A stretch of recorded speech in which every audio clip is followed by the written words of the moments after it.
Ilang landslide o pagguho ng lupa ang naitala sa Antipolo, Rizal nitong nakalipas na mga araw. Ano nga ba dapat gawin sa oras na magka-landslide? Alamin natin yan mula sa ating kasamang si Ivan Mayrina. Ivan? Yes, Igan, magandang umaga sa iyo. Nagbabalik tayo mula dito sa Barangay de la Paz, Taktak Road. Ito po ay isa sa mga identified na landslide-prone areas dito sa lungsod ng Antipolo. Ngayon, para sa ating mga kababayan, meron po bang paraan sa pamamagitan lamang ng pagtingin sa uri ng lupa kung ito ay landslide-prone? Nariyan siyempre yung terrain, pero maliban dyan, merong ba kayang uri ng lupa na mas landslide-prone? Para sagutin yan, makakausap po natin ngayong umaga si Ginoong Perlito Mike Angeles, isa po siyang geologist mula sa Mines and Geosciences Bureau. Magandang umaga po sa inyo. Magandang umaga, Ivan. Pag-usapan po muna natin yung lupa. Meron pa bang paraan para matukoy kung parang malambot itong lupa na ito, mabilis gumuho? Sa pamamagitan ng kulay o texture, paano po ba? Usually, pwede nating makita, no? Katulad ng naka-expose ngayon dito sa ating likuran ngayon.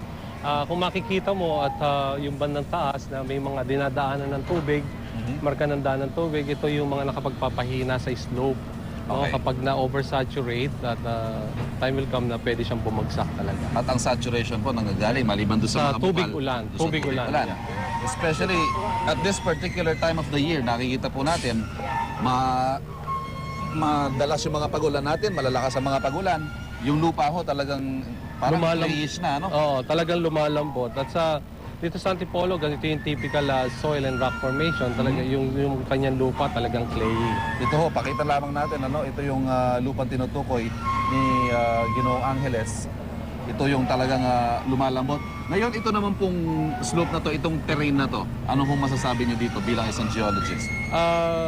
Sa ngayon, itong naka-expose na road cut na ito ay gawa ng nasa construction phase tayo ng isang paggawa ng kalsada. So kung makikita natin, ito yung typical rock and soil formation ng Antipolo. Meron kang bedrock na tinatawag, yung transition zone na kung saan naghahalo na yung mga grava at saka yung matigas na bato na medyo nagpuputik na ng konti. At saka yung topsoil, ito na yung weathered materials na we consider na ito yung talagang pinaka susceptible sa landslides. Okay. Panghuling punto ho, meron mo ba mga early signals, early warning signs para masabi natin na, ops, delikado na itong kinatitirikan ng bahay? Kung minsan meron, makikita mo yung mga minor na paggalaw ng lupa, like yung nababaluktot na mga punong kahoy, mga perimeter fences. At kung minsan naman makikita mo may mga seepages, mga spring, mga tubig na lumalabas dun sa mga bitak na bato.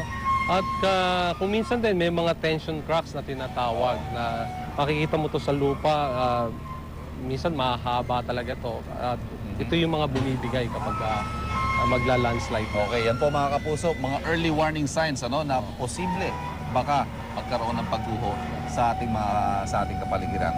Mga kapuso, maya-maya lamang po, makakasama naman natin ang Antipolo Rescue sa insidente ng kung sakali magkaroon ng pagguho ng lupa, magkaroon tayo ng biktima, ano ang mga dapat gawin. At yan po muna ang ating ulat mula dito sa Antipolo. Balik muna tayo sa studio.